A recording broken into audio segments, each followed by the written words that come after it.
56,728 জন সৈন্য থেকে কমপক্ষে কত সৈন্য সরিয়ে রাখলে সৈন্যদলকে বর্গাকারে সাজানো যাবে? সমাধান: 56,728। এখন এটা একটা পূর্ণ সংখ্যা, যেহেতু বর্গ আকারে সাজাইতে হবে, তাহলে পূর্ণ সংখ্যার ক্ষেত্রে বলছিলাম বাম পাশ থেকে জোড়া মিলাইতে হবে। এখন 5কে ভাগ করতে হবে, এমন একটা এখানে বর্গ নিতে হবে যাতে 5-এর সমান হয়। 2 যদি নেই, 2-এর বর্গ হলো 4 বা 5-এর ছোট হতে হবে। এখন 1 থাকে, এই 66 এখানে নামায় নিয়ে আসবো। এখন 2-এর দ্বিগুণ হলো 4। এখন এইখানে যদি আমি 3 দ্বারা গুণ করি তাহলে হবে 129।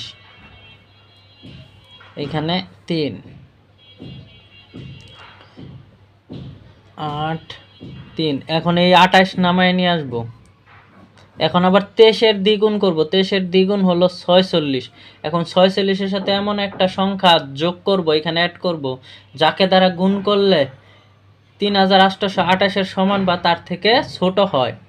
তাহলে এই 46-এর সাথে যদি আমি 8 গুণ করি, 8 যোগ করে 8 গুণ করি, তাহলে অ্যান্সার আসবে আমাদের 3744।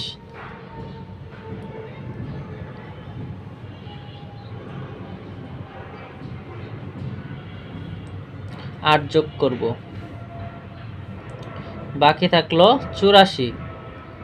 তাহলে অ্যান্সার হবে 84, কারণ বলছে 56,728 জন সৈন্য থেকে কমপক্ষে কত সৈন্য সরিয়ে রাখলে সৈন্যদলকে বর্গাকারে সাজানো যাবে।